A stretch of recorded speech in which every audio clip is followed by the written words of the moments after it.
Okey, tajuk kegravitian.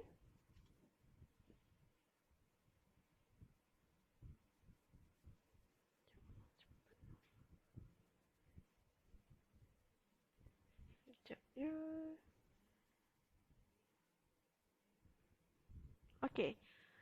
Okey, hukum Kepler. Okey, ini ialah saintis yang telah mengeluarkan hukum Kepler, iaitu nama dia Johannes Kepler. Johannes Kepler ni adalah saintis Jerman. Okay, yang mana kalau kamu tengok dalam textbook, dia ada sikit maklum siapa Johannes Kepler ni. Johannes Kepler ni sebenarnya dia adalah seorang pembantu kepada seorang lagi saintis, iaitu ahli astronomi, Tycho Brahe. Okay, orang Jerman jugalah, tak silap cikgu. Okay, so dia ni asalnya pembantu, tapi disebabkan dia ni mempunyai semangat yang tinggi, so dia pun decide untuk mengeluarkan hukum dia sendiri. Okay, so end up dia menjadi seorang ahli astronomi, ahli matematik dan juga ahli astrologi.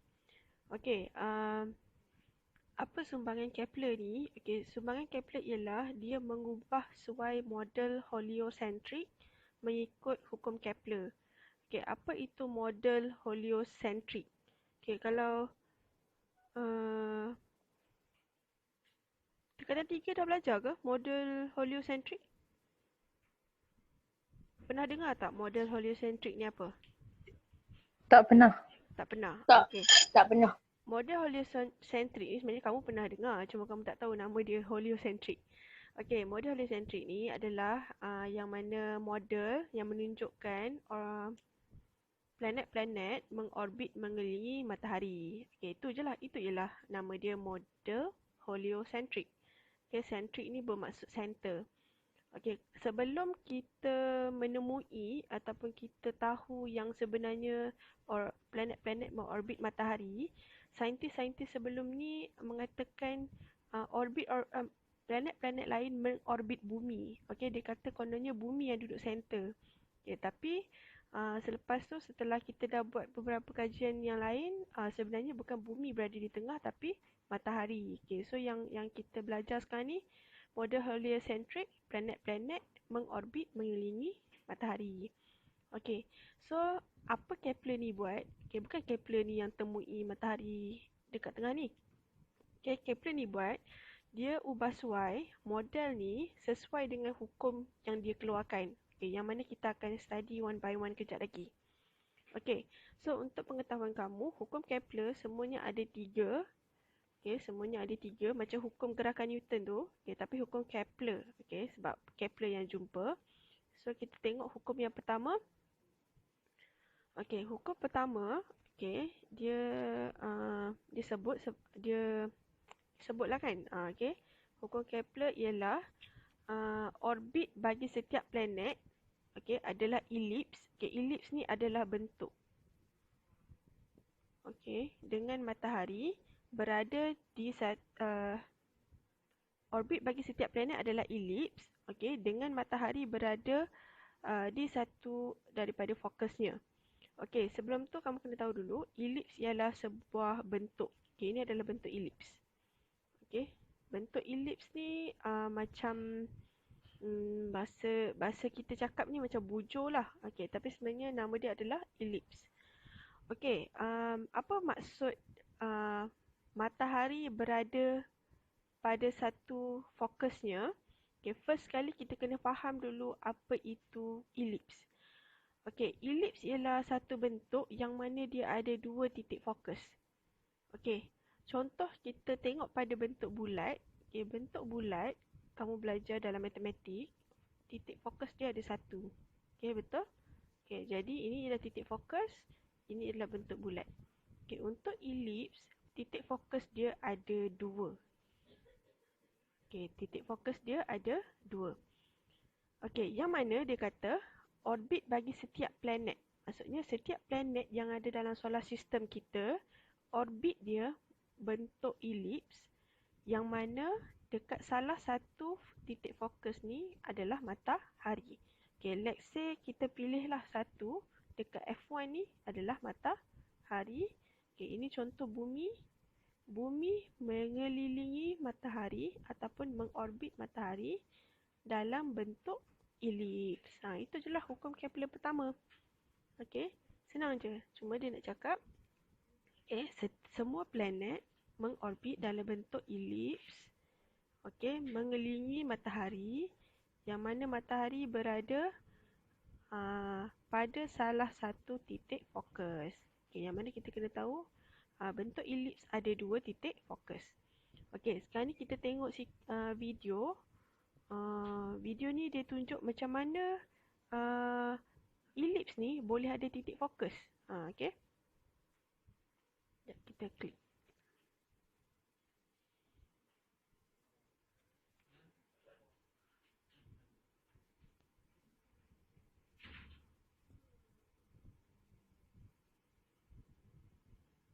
Okay, boleh nampak video atau tak? Tolong respon jap.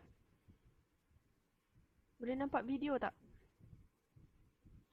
Tak ada cikgu. Tak ada pun cikgu. Okay, cikgu kena share lain. Sekejap New share.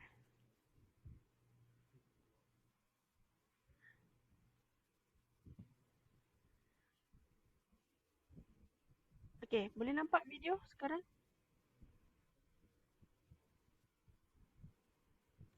Nampak.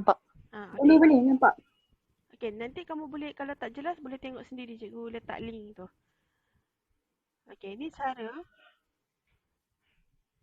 Nanti naik sekolah kita try buat.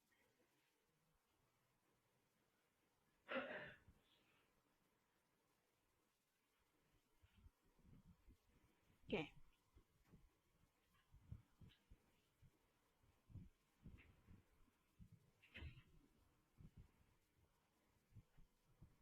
Okay, dia ikat pen pada tengah tali tu.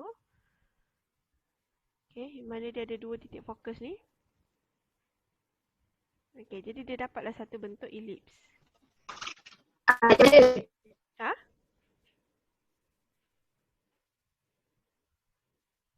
Okay, boleh nampak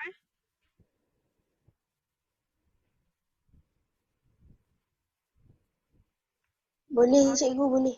Okay, kita stop sharing ni.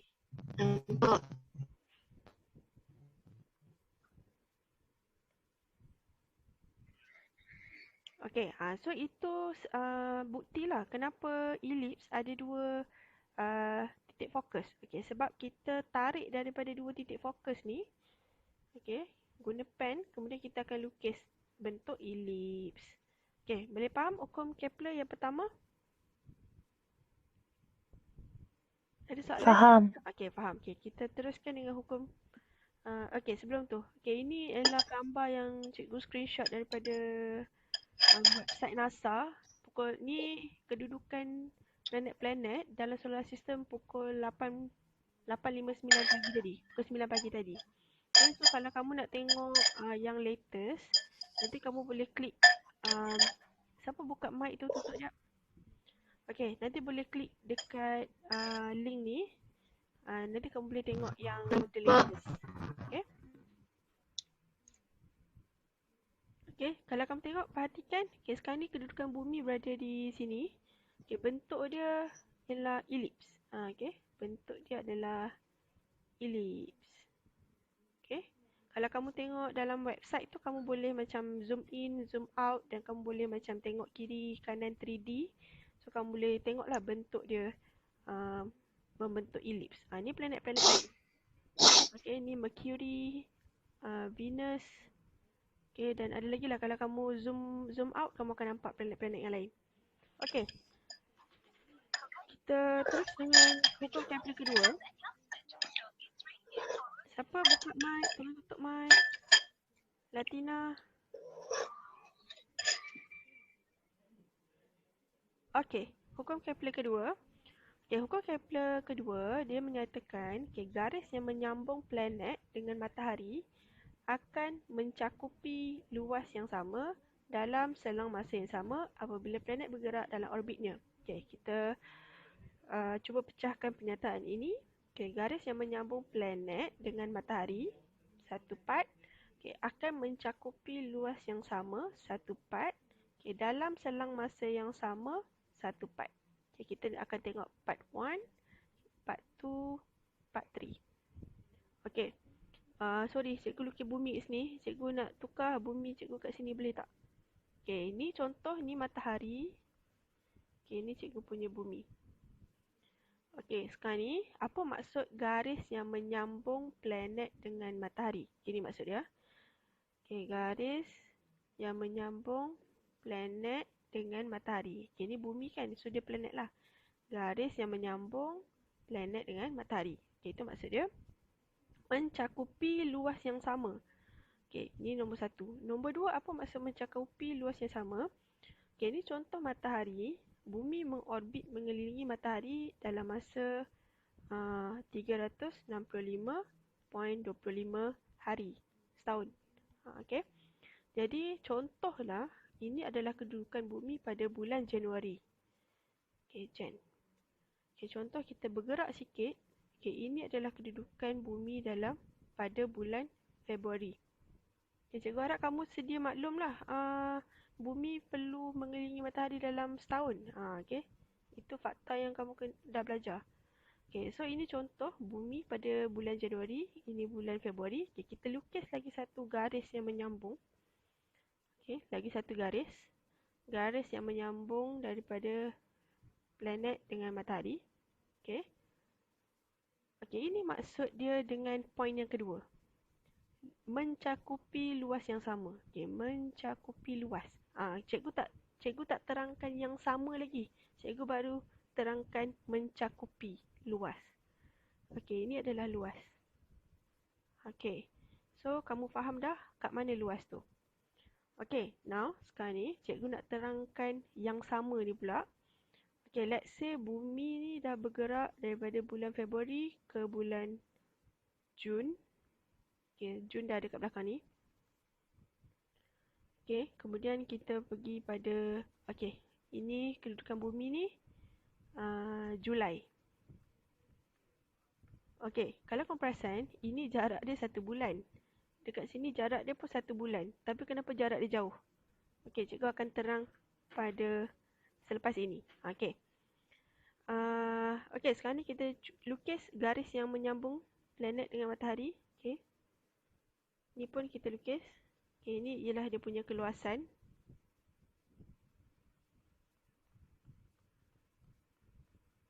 Okey. Pada selang masa yang sama. Okey, 1 bulan, 1 bulan. Okey, cikgu terangkan yang ketiga. Selang masa yang sama. Yang ketiga, dia akan mencakupi luas yang sama.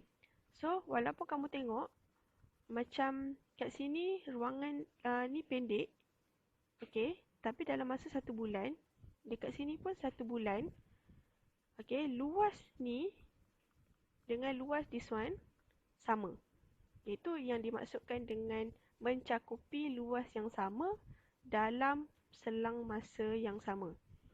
Okey, apabila planet bergerak dalam orbitnya. Okey, siapa tak faham respon sekarang?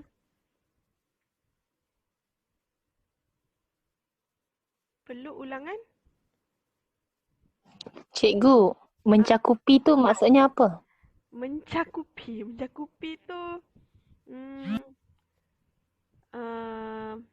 apa?